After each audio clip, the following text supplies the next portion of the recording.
Oggi è stato presentato a Casa San Filippo il libro Agrigento insolita di Gabriele Costantino con acquerelli di Maria Francesca Starrabba. Si tratta di passeggiate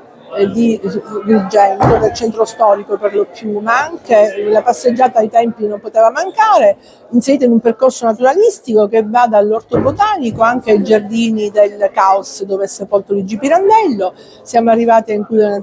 in questo percorso anche Camilleri, ricordare Camilleri con la torre di Carlo V, e i percorsi ovviamente sono stati scelti in base appunto all'importanza che rivestono per la città di Agrigento, per la sua conoscenza, a chi non conosce Agrigento oltre la Valle dei Templi, quindi sono stati prediletti i percorsi storici, la via Duomo e la via Atenea con i loro monumenti, e poi il Rabatt, il quartiere popolare, il quartiere vitale, il quartiere attenzionato anche dal patriziato urbano nel XIV secolo, nonostante si trovasse fuori le mura, con importanti committenze nelle chiese, ma soprattutto poi l'ultimo capitolo è dedicato ai santi di Agrigento, il santo patrono e il santo popolare, San Gerlando e San Calogero. Ho dato. Questo libro è già il quarto con questa composizione a cofanetto ed è teso proprio a scoprire la città, il suo territorio, le potenzialità che la città e il suo territorio riescono a esprimere. C'è questo desiderio, questa ricerca a trovare la storia dei monumenti inseriti nel paesaggio naturale, devo dire mozzafiato, che fa riferimento proprio ai dintorni di Agrigento, dalla valle fino al mare. Quindi cogliere questi aspetti nelle passeggiate, percorrendo le diverse passeggiate, perché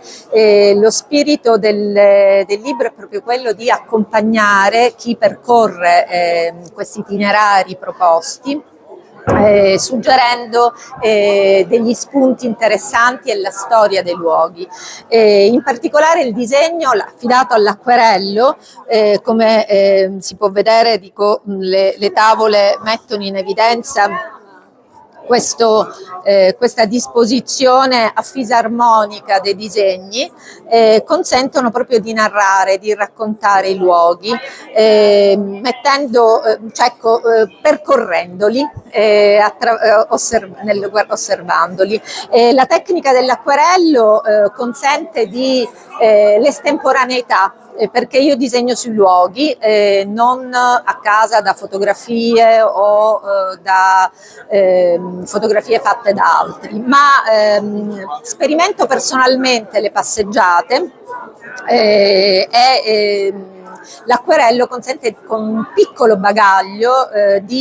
in maniera estemporanea e veloce tratteggiare i luoghi, che poi però in una seconda fase più meditata completo a casa nel mio studio, utilizzando in questo caso anche le fotografie che io faccio durante il percorso effettuato, e quindi affinando le ombreggiature, la definizione e posizionando anche le scritte e le citazioni in questa seconda fase.